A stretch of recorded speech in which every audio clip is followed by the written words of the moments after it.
सबके जीवन में दुख सुख आते जाते रहते हैं। ऐसा कोई भी प्राणी नहीं है कि जिसके जीवन में कभी कोई दुख ना आया हो।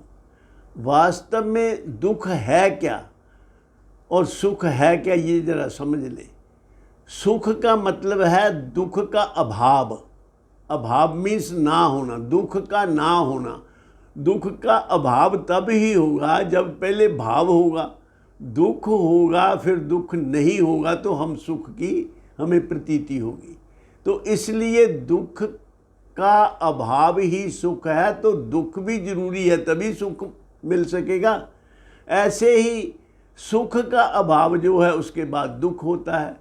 तो दुख और सुख दोनों एक ही सिक्के के दोनों पहलू हैं। इसलिए कभी भी किसी के जीवन में एक चीज़ नहीं रहती।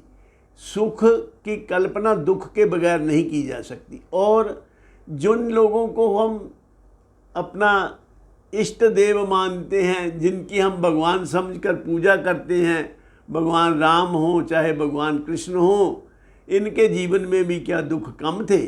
भगवान कृष्ण का ही हम देखें जीवन, तो लोग तो कोई जुर्म करते हैं, कोई गुनाह करते हैं तो तब जेल में जाते हैं। तो श्रीमान जी का तो जन्म ही जेल में हुआ और उसके बाद फिर कंस उनके पीछे पड़ गया। कितने कितने कष्ट उन्होंने अपने बचपन में उठाए और उसके बाद जब युवावस्था में या आगे की अवस्था में आए तो फिर महाभारत का युद्ध, जिसमें उनको सारथी बनाया गया, पहली चोट उन पर ही। तो ऐसे करके देखें तो उनके जीवन में भी दुख ज़्यादा थे सुख की अपेक्षा। लेकिन हम उनकी फिर पूजा क्यों करते हैं? पूजा इसलिए करते हैं कि वो दुख में कभी घबराए नहीं। वो हमारा एक मॉडल है। जैसे उन्होंने कभी दुख की परवाह नहीं की और उन मुस्कुराते हुए सब दुखों को झेला है, उनकी मुस्कान कभी दुख में भी कम नहीं हुई, ऐसा ही हमारा जीवन भी होना चाहिए। दुख सुख तो प्रारब्धानुसार आते जाते रहेंगे, लेकिन मन की स्थिति देखो, बाहर की स्थितियां हमारे बस में नहीं हैं। हम दुनिया को अपने मुताबिक नहीं चला सकते। The world cannot be in our way, क्योंकि बाहर की स्थितियां तो कई लोगों पे डिपेंड करती हैं, कई फैक्टरों पे डिपेंड करती है। परिस्थिति का मतलब ही ये है, परिस्थिति मीन्स जो पर के अधीन है, हमारे अधीन नहीं है। लेकिन उस परिस्थिति में हमारे मन की स्थिति क्या हो, हमारे मन में शांति रहे, हमारे मन में दुख ना आए, वो जो मनस्थिति है वो अपने वश में है। जीवन में अनुकूलता प्रतिकूलता दोनों आएंगे। अनुकूलता रूपी वृक्ष समझो और प्रतिकूलता रूपी धूप समझो। अगर जब वृक्ष हैं तो उनको अनासक्ति पूर्वक उस छाया का आनंद ले लो, अनासक्ति पूर्वक। और आगे प्रतिकूलता की धूप आए तो बोध की छतरी ओढ़ लो। ऐसा करके जीवन में हर चीज़ को स्वीकार कर लो।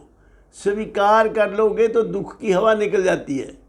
एक्सेप्टेंस बहुत बड़ी चीज़ है। राज़ी हो जाओ, जिस भी परिस्थिति में है उसमें राज़ी हो जाओ। राज़ी हैं हम उसी में जिसमें तेरी रज़ा है।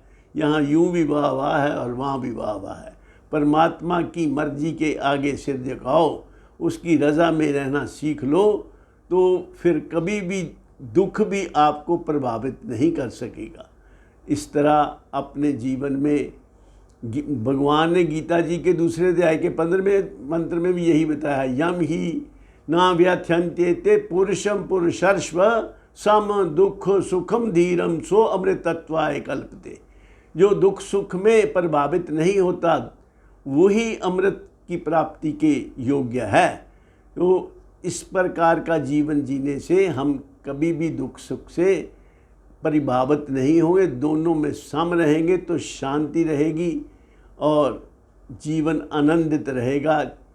सादा खाओ सादा पहनो, मुसीबत न सिर पर आएगी, 4 दिन की ज़िंदगी आराम से कट जाएगी। इन्हीं शब्दों के साथ मैं अपनी वाणी को विराम देता हूँ और आप सबके कल्याण की कामना करता हूँ। आप भी बोध रूपी छतरी ओढ़ के रखें, वर्षा में और धूप में बोध रूपी छतरी ओढ़ लें। यानी जब आपके जीवन में कोई प्रतिकूल परिस्थितियाँ आएँ तो बोध का आश्रय लीजिए। सर्वे भवन्तु सुखिनः, सर्वे सन्तु निरामया, सर्वे भद्राणि पश्यन्तु, मा कश्चित् दुःख भाग् भवेत्। ओम शांति शांति शांति।